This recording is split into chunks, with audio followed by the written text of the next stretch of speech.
Baik, assalamualaikum warahmatullahi wabarakatuh. Di sini saya dari kelompok 9 yang beranggotakan saya sendiri Zain Bagas Zuhaili, Mas Alberta Idrisani dan juga Mas Zaki. Di sini kami dari kelompok 9 ingin mempresentasikan materi yakni tentang munasabah surat Al-Fajr ayat 15 dengan ayat sebelumnya dan sesudahnya. Dan juga dengan ayat 1 sampai 5 yaitu ayat yang berupa sumpah. Baik, untuk materi pertama akan saya sampaikan yakni tentang munasabah surat Al-Fajr ayat 15 dengan ayat 6 sampai 14.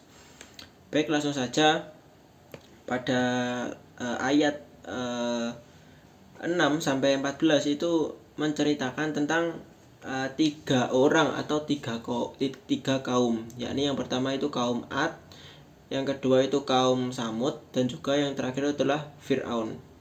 Yang dimana ketiga orang tersebut itu diazab oleh Allah karena sifat mereka sendiri yang tidak mau menyembah Allah. Yang pertama itu ada kaum Ad, yakni kaum raksasa pada zaman Nabi Nuh. Dia itu memiliki kekuatan fisik yang sangat besar dan juga memiliki dan juga diberi kenikmatan dan juga kekayaan oleh Allah. Tetapi mereka itu tetap tidak mau menyembah Allah dan memilih menyembah berhala. Pada kaum tersebut juga telah diutus nabi, yaitu Nabi Soleh, yang dimana bertugas untuk mendakwai mereka juga. Tetapi mereka juga menyepelekan hal tersebut atau tidak memperdulikan nabi tersebut. Dan akhirnya mereka itu lebih memilih berhala, menyembah berhala. Dan yang kedua itu ada kaum Samud, yakni kaum yang dimana dia itu pintar dalam hal arsitektur dan juga dalam hal arsitektur dan juga pembangunan. Mereka itu dikabarkan mereka itu dapat mengukir gunung atau suatu apapun itu, mengukir, dan mereka itu menjadikannya itu sesuatu hal yang megah dan juga mewah. Pokoknya kaum itu terkenal dengan arsitekturnya yang sangat maju dan juga megah. Sama juga dengan kaum Ad, yakni mereka itu juga didakwai oleh seorang nabi, yaitu Nabi Hud. Tetapi mereka juga lebih memilih menyembah berhala daripada menyembah Allah. Mereka itu telah diberi kenikmatan berupa kecerdasan dan juga kenikmatan dan juga kekayaan, tetapi mereka itu malah mengkufuri nikmat yang Allah berikan. Oleh karena itu mereka itu diazab oleh Allah. Dan yang terakhir itu ada Fir'aun, yang dimana ya tahulah Fir'aun ya, kisah yang sangat menarik untuk dibahas kan. Dimana Fir'aun ini suatu raja yang dia itu memiliki segalanya, bahwa dia itu mengklaim bahwa dirinya itu Tuhan, ya layak disembah lah kalau dia mengklaimnya begitu, karena dia itu sudah memiliki semuanya. Yang pertama itu kekuasaan, kekayaan, wibawa, dan juga yang lainnya, pokoknya lengkap lah, kecuali sifat-sifat Allah ya, kecuali nggak ada ya itu ya, kecuali kemampuan untuk menciptakan apa gitu, untuk apapun keajaiban mujizat-mujizat Allah itu dia itu nggak bisa, ya kurangnya itu sih. Dan dia itu kan telah diberikan kenikmatan yang sangat besar oleh Allah kan. Dia itu malah menyekutukan Allah, yaitu dia itu tidak menyembah Allah, yakni dia mengkufur nikmat dan juga malah memusuhi para nabi yang berdakwah kepadanya. Oleh karena itu dia itu diazab oleh Allah.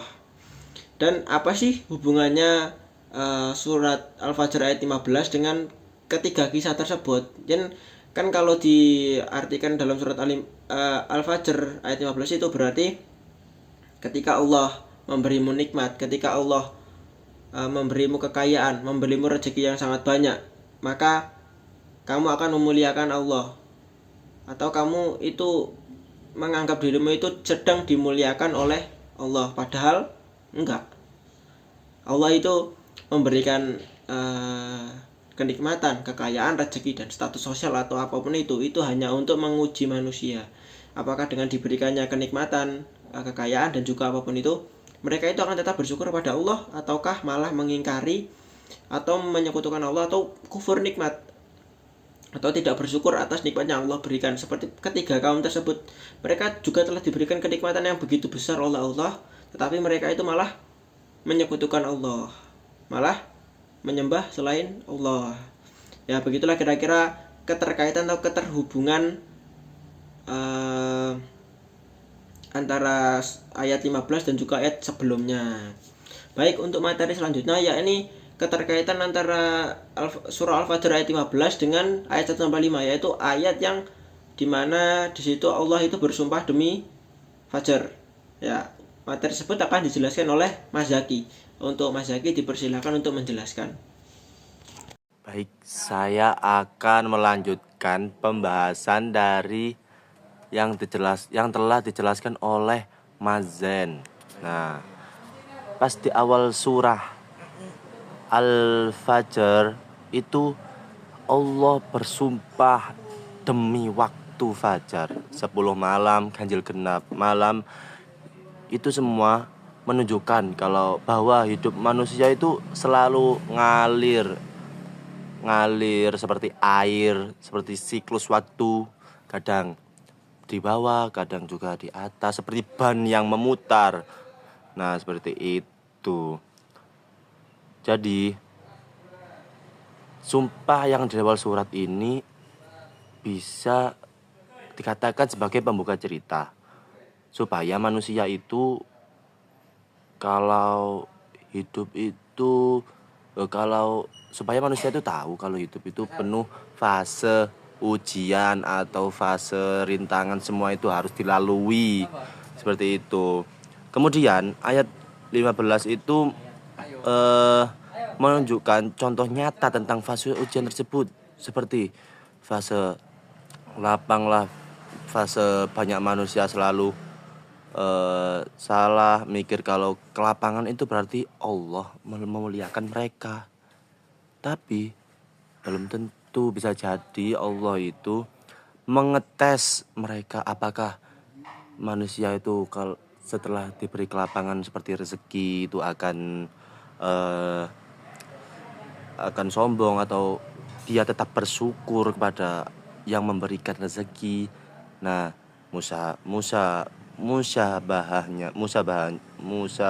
munasabahnya yaitu Allah itu punya surat Al-Fajr itu punya makna yang mendalam. Hidup itu terus berputar, ujian terus datang, dan ayat 15 memperlihatkan bagaimana reaksi para manusia ketika manusia itu terdapat dalam fase ujian tersebut. Apakah tetap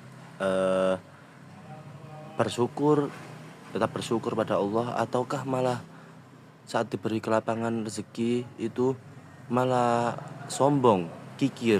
Nah, begitulah, seperti itu. Baik, yang seterusnya akan dilanjutkan oleh teman saya, Mas Alberta. Baik, di sini saya akan menjelaskan atau menyambung presentasi daripada Mas Zen dan Mas Zaki ya, Mas Zaki. Nah, setelah Quran surat Al-Fajr ayat 15, Allah melanjutkan dengan ayat berikut. Adapun bila Tuhannya mengujinya, lalu membatasi rezekinya, maka dia berkata, Tuhanku menghinaku. Quran surat Al-Fajr ayat 16. Ayat ini menunjukkan sisi lain dari sifat manusia. Ketika mendapat kesempitan, ia langsung berprasangka buruk bahwa dia merasa direndahkan. Jadi ketika misalnya aku nih diberi ujian yang tugas atau macam-macam gitu ya, itu aku merasa kayak aku ini berprasangka kayak aku direndahkan. Nah, itu nggak boleh ya teman-teman ya. Jadi ada dua hal kondisi yang sama-sama itu salah dipahami. Yaitu yang pertama, sombong ketika ya diberi nikmat. Nah, misalnya aku diberi nikmat, rezeki, terus akhirnya wah aku sombong nih gini ya. Itu yang itu hal yang pertama yang salah dipahami. Kemudian hal yang kedua itu adalah ketika dia diuji, dia itu merasa aku itu merasa direndahkan itu. Seharusnya yang kita lakukan itu apa? Yang pertama, tadi ketika kita diberi kenikmatan, kita itu harus bersyukur. Kemudian yang kedua, ketika kita diberi ujian, kita harus sabar ya. Itu jadi padahal kedua-keduanya itu tadi antara ujian dan kenikmatan tadi itu keduanya hanyalah ujian untuk mengukur keteguhan iman kita. Seberapa sih iman kita? Itu sama Allah itu diuji sama Allah, diberi nikmat itu buat mengukur iman kita itu seberapa gitu. Nah, keterkaitan ini menunjukkan progresi logis surah dari sumpah tentang waktu, kisah umat terdahulu tadi kan udah dijelaskan sama Mas Zain, umat-umat kaum Nabi, kaum Samud, kaum ini ya. Kemudian masuk ke sifat manusia yang selalu memahami nikmat dan ujian. Nah, ini ayat 15 dan ayat 16 itu salah memahami nikmat dan ujian. Jadi beberapa manusia itu salah memahami antara nikmat dan ujian itu. Akhirnya diingatkan dengan ancaman balasan di akhirat. Itu Quran surah Al-Fajr ayat 21 sampai ayat 30. Nah, ayat 15 ini menjadi titik tengah menjembatani antara sejarah masa lalu dengan realitas kehidupan manusia saat ini. Lalu mengarah ke konteks akhirat. Munasabatnya jelas, Quran surah Al-Fajr ayat 15 tidak berdiri sendiri, tetapi mengikat antara tiga bagian besar. Ia menghubungkan kisah kehancuran kaum-kaum terdahulu. Tadi kan sudah dijelaskan sama Mas Zen, kaum-kaum terdahulu, sumpah tentang siklus hidup dan ancaman akhirat. Dengan demikian ayat ini menjadi kunci penting dalam memahami pesan daripada surat Al-Fajr, bahwa nikmat maupun kesulitan itu adalah ujian, bukan tanda kemuliaan atau kehinaan. Yang bisa dipahami ya, saya ulangi lagi bahwa nikmat tadi ataupun kesulitan itu adalah ujian, bukan tanda kemuliaan atau kehinaan ya. Oke, jadi nanti ketika kita mendapatkan ujian, kita harus sabar, dan ketika kita mendapatkan kenikmatan kita harus bersyukur. Madizdada ilmu enggak. Astagfirullah. Jadi itu kesimpulan tentang dari apa-apa yang telah kita bahas tadi, mulai dari Mas Zen membahas tentang kaum terdahulu, terus Mas Zaki membahas tentang sumpah-sumpah yang ada dalam surat Al-Fajr. Jadi kesimpulannya menegaskan bahwasanya manusia itu sering kali salah paham menilai nikmat dan musibah.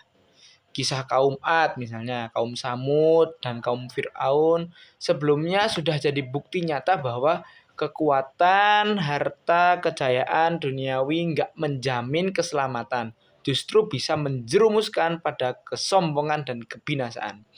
Sumpah Allah di awal surah tentang penggiliran waktu juga mengingatkan bahwa hidup ini selalu berubah. Ada masa lapang dan ada masa sempit. Semuanya berada dalam ketetapan Allah Subhanahu wa taala. Ayat ini selalu menghubungkan pesan moral surah secara utuh, bahwa lapang maupun sempit hanyalah bentuk ujian ya. Saya ulangi lagi bahwasanya lapang dan sempit itu adalah bentuk ujian, bukan tanda kemuliaan atau kehinaan. Kesalahan manusia ada pada sikapnya sombong ketika diberi kenikmatan ya, kemudian berputus asa ketika diberi ujian kesulitan. Padahal ukuran kemuliaan sejatinya di sisi Allah adalah iman, rasa syukur, dan amal soleh. Jadi pesan intinya adalah agar manusia tidak tertipu dengan keadaan dunia, tetapi menjadikan sarana untuk memperkuat iman.